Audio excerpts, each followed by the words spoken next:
ભાવનગર ખાતે નીકળનારી ભગવાન જગન્નાથજીની 41મી રથયાત્રાને હવે ગણતરીના કલાકો જ બાકી રહ્યા છે, ત્યારે રથયાત્રા શાંતિપૂર્ણ માહોલમાં પૂર્ણ થાય તે માટે પૂરતો પોલીસ બંદોબસ્ત ફાળવણી કરવામાં આવી છે।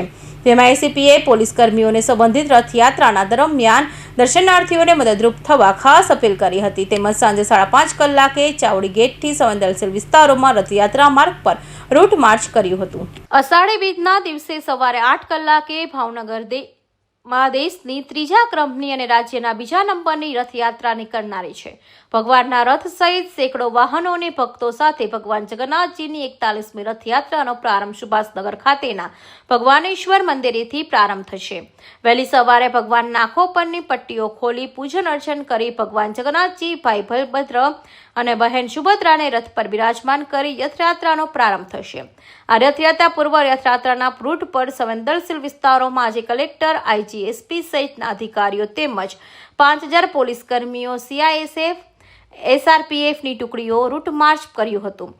બંદોબસ્તની વાત કરીએ તો રથની જવાબદારી એક ડીવાયએસપી અને 2 પીઆઈને સોંપવામાં આવી છે, જ્યારે ભાવનગર પોલીસે છાવણીમાં તબદીલ કરવા આજુબાજુના જિલ્લાના 3500 પોલીસ કર્મચારીઓ, હોમગાર્ડ જવાનો બંદોબસ્તમાં જોડાવવામાં આવ્યા છે।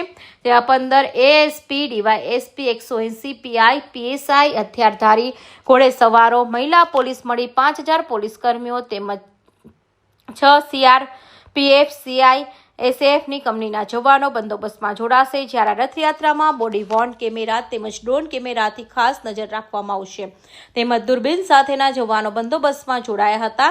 તેમજ ધાબા પોઈન્ટ પર દૂરબીન અને વોકી ટોકી તથા રાઇફલ સાથે જવાનો બંદોબસ્તમાં જાળવાશે।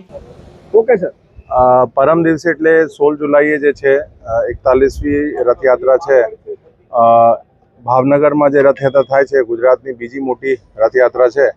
એના પૂર્વ તૈયારીના ભાગરૂપે છેલ્લા ઘણા દિવસોથી પોલીસે સતત પેટ્રોલિંગ, કોમ્બિંગ સંવેદનશીલ વિસ્તારોમાં કરે છે અને સાથે સાથે કોમી એકતાના મેસેજ આપવા માટે સદભાવના રેલી, બ્લડ ડોનેશન એવા પણ આયોજન કર્યું છે। અને આ જે બંદોબસ્ત છે એના ભાગરૂપે જિલ્લા પોલીસ, આજુબાજુના જે જિલ્લાઓ છે એની પોલીસ અને ગુજરાત પોલીસના ટોટલ જે છે 3500થી ઉપર જે છે કર્મચારીઓ અને હોમગાર્ડ બધા જોડાયા છે।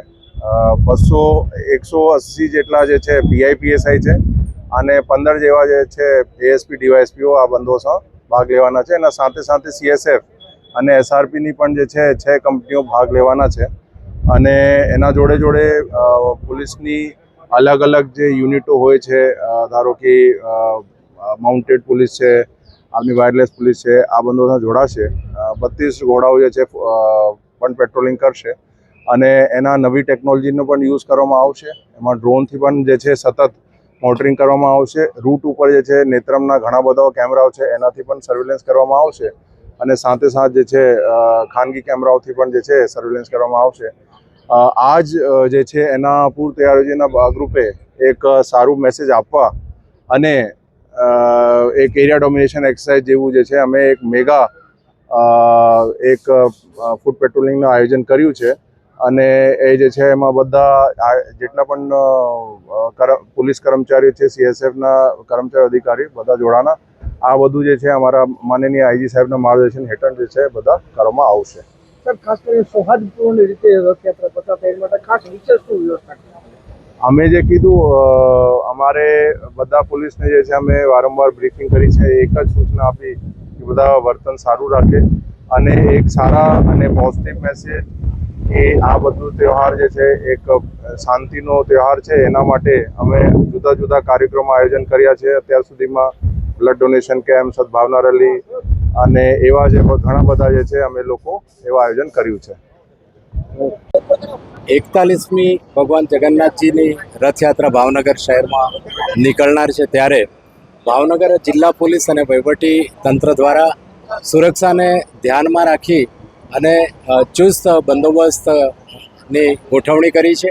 એના ભાગરૂપે છેલ્લા કેટલાય સમયથી પોલીસ તંત્ર અને વહીવટી તંત્ર દ્વારા લોકોમાં ઉત્સાહ, ઉમંગ વધે, સાથે સાથે સુરક્ષાની ભાવના વધુ મજબૂત બને એ માટે શાંતિ સમિતિની મિટિંગથી માંડીને મહોલ્લા સમિતિની મિટિંગો, લોકો વચ્ચે પરસ્પર સહકાર અને એકતાની ભાવના વધે એ માટે બ્લડ ડોનેશન કેમ્પ, મહેંદી હરીફાઈ, સદભાવના બાઇક રેલી વગેરેનું પણ આયોજન કરવામાં આવેલું હતું.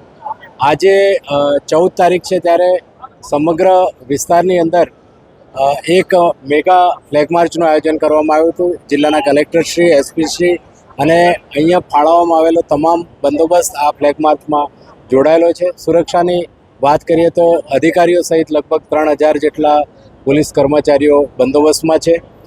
4 કંપની એસઆરપીની છે અને 1 કંપની સીઆઈએસએફની છે. સીસીટીવી સર્વેલન્સ કરવામાં આવી રહ્યું છે. ડ્રોન દ્વારા પણ સમગ્ર રથયાત્રાના રૂટ ઉપર નજર રાખવામાં આવશે. એ ઉપરાંત 17.5 કિલોમીટરનો જે ટોટલ રથયાત્રાનો જે રૂટ છે એ રૂટ ઉપર જરૂરિયાત મુજબના સુરક્ષાના તમામ પગલાં જિલ્લા પોલીસ તંત્ર દ્વારા અને વહીવટી તંત્ર દ્વારા લેવામાં આવેલા છે. સેન્સિટિવ જે એરિયા છે એની અંદર મોહલ્લા સમિતિની અવારનવાર બેઠકો કરવામાં આવી છે. ત્યાંના આગેવાનો સાથે ચર્ચા કરવામાં આવી છે. યુવાનોની કમિટીઓ બનાવવામાં આવી છે.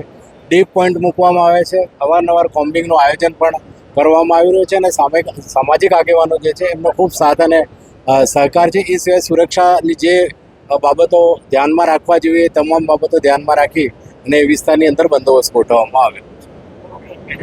આ ઉપરાંત સમગ્ર રૂટમાં રથયાત્રા પર 160 સીસીટીવી કેમેરાથી તેમજ 3 ડ્રોન દ્વારા તેમજ 12 જેટલા વોચ ટાવર પરથી ચાંપતી નજર રાખવામાં આવશે.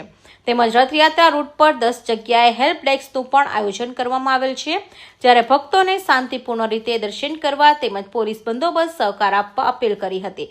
તેમજ સવારથી અનેક રૂટ ડાયવર્ટ કરવામાં આવ્યા છે, જેથી લોકોએ તેમાં પણ પૂર્ણ સહકાર આપી તેને અનુસરવા અપીલ કરવામાં આવી છે. ફિરોઝ મલેક, ભાવનગર.